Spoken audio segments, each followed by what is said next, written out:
안녕하세요. 독서와 작문 통합 유형을 함께 살펴볼 손민경이라고 합니다. 여러분, 2022 개정교육과정이 되면서 독서와 작문이라고 과목이 새롭게 개편이 되었는데요. 아직 수능 문제로 나오지 않았습니다. 그렇다면 우린 어떤 것으로 방향성을 제시해서 어떻게 공부를 하면 될까요? 바로 이거겠죠. 2028 수능 예시문항을 통해서 좀 더 이 유형에 대해서 깊이 있게 알아봅시다. 자, 여기서부터 읽어볼게요. 가와 나는 학생이 읽은 글이래요. 독서겠네요. 다는 이를 바탕으로 연결되는 거 느끼죠? 논증하는 글의 초고래요. 초고라는 것은 처음 쓴 글을 말합니다. 아, 작문이겠네요. 여러분, 이 문제의 유형은 다음과 같습니다. 아, 가나 독서 단독 문제, 다 작문 단독 문제, 가나다 독서와 작문 연계 문제, 이 세 번째를 잘 푸는 학생들이 고득점을 받을 수 있습니다. 그러면 선생님과 함께 풀어봅시다. 가부터 읽어볼게요.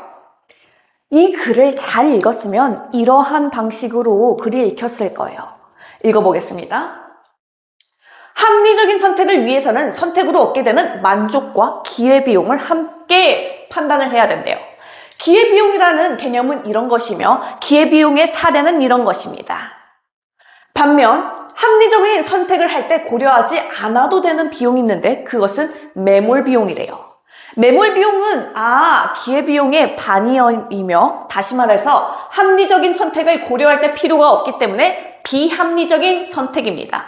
따라서 우리는 합리적인 선택을 위해서 기회비용을 선택해야 된다. 이렇게 읽었으면 각을 잘 읽었습니다. 자, 이 상태로 나글도 들어가 보겠습니다.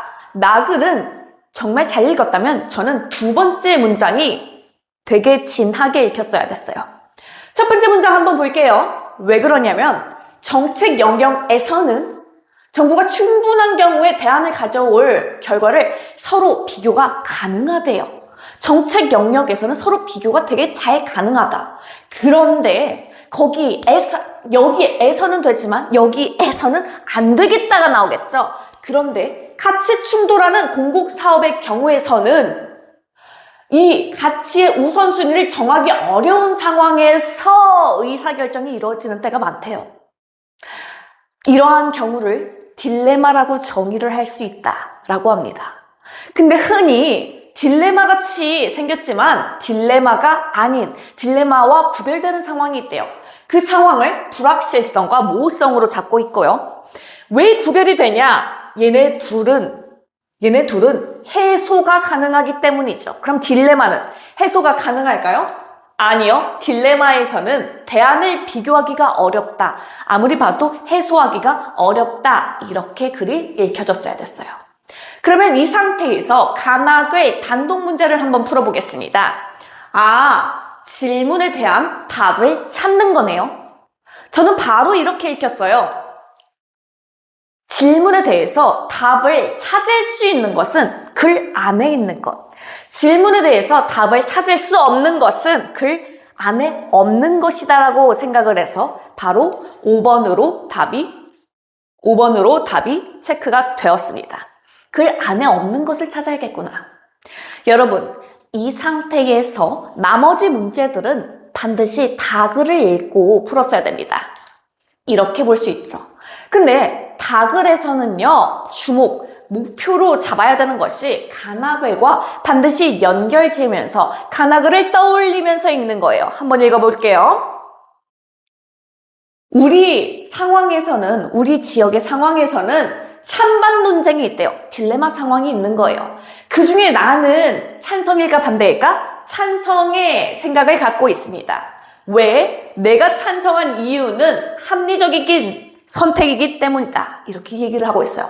합리적 선택까지 나왔죠. 그 근거로는 첫째, 둘째가 있다라고 하네요. 물론 나는 찬성이지만 반대할 수도 있다라는 것도 언급을 하고, 하지만 기회비용이 이렇기 때문에 반드시 우리는 합리적인 선택으로서 찬성의 입장을 택해야 된다라고 얘기하고 있습니다. 그럼 이 상태에서 다음 문제 한번 풀어볼게요.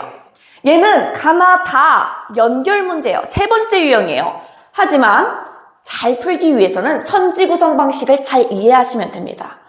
얘를 다 봤을 때 저 같은 경우에는 이렇게 풀렸어요. 가나에서 주목을 했어요. 어떤 용어에 주목을 하고 끊고, 다에서는 이러한 것을 확인하면서 읽었어요. 그럼 반을 딱 갈라보았을 때 가나를 먼저 확인해보기보다는 방금 읽었었던 다를 먼저 해결하면서 풀어주면 더 빠르게 풀 수 있습니다. 답은 2번이었어요. 다 부분이에요. 자, 선택하지 않은 것에 대안의 가치를 또 고려해야지 합리적인 선택이 가능하다는 것을 고려하면서 읽었대요. 2번이 답이 되었습니다. 자, 다음 문제 한번 풀어볼게요. 이 문제는 다 단독 문제예요. 하지만 보기의 내용을 한번 캐치해봅시다. 보기와 다의 연결성을 보는 건데요. 보기는 사실 내용적인 측면이 없어서 비교적 상대적으로 캐치해야 될, 정보를 획득해야 될 것이 많지 않습니다. 보기에서는 단순 용어 설명이 되어 있어요. 선지는 보기의 용어랑 그 다음에 다 자체의 내용일치 문제라고 생각하시면 되겠어요. 답은 끊어서 보았을 때 2번이었습니다. 자원이 한정적인 상황에서 발생한 논쟁이 첨예하여 여기까지 끊었을 때 맞죠? 왜? 찬반 논쟁이니까. 하지만 뒷부분에서 갈등 해결이 시급하다는 내용으로 이유를 제시한다. 아니요, 나는 합리적인 선택을 할 거야. 찬성 쪽. 이렇게 얘기를 하고 있습니다.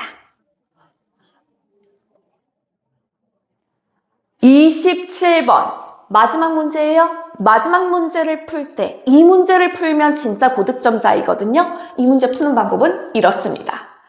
보기와 가나 다까지를 다 연결을 시켜야 돼요. 보기를 잘 읽어야 돼요. 여기서는 보기에서 추가 수집 자료잖아요. 보기의 내용을 정확하게 읽어야지 잘 풀 수 있었어요. 보기와 이 선지 구성은 보기와 가나를 연결시켜야 돼요. 가나 다까지 연결을 시켜야 됐어요. 그렇게 해서 어떤 식으로 다의 A 내용이 구체화가 됐을지 알아보는 거예요. 저는 보기를 잘 읽었으면 아, 얘겠구나 라는 부분이 잘 줄이 읽혔을 거예요. 볼게요. 일정한 형식적 절차를 거쳐서 나온 결과는 내용적으로도 합리적인 것으로 간주할 수 있다는 의미래요. 그러면요, 합리적일까? A랑 B 중에서 무엇이 합리적일까라고 보았을 때 절차를 거친 것과 형식을 거친 것과 거치지 않은 것이 있겠죠? 거친 것이 더 합리적이다. 이 내용이 반드시 선지 내에 포함이 되어 있어야 됐으며 5번이 그러한 선지였습니다.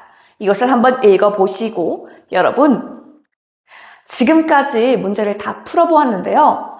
여러분, 이것은 수많은 반복과 그리고 수많은 연습, 새로운 질문이 나와도 아, 이러한 패턴으로 이루어졌겠다라는 그런 마음가짐, 이것을 갖고 있으면요, 충분히 풀 수 있습니다. 글 자체에 대한 이해, 그리고 글을 완벽하게 이해하려는 노력이 있으면 여러분은 충분히 승리할 수 있습니다. 응원하겠습니다. 감사합니다.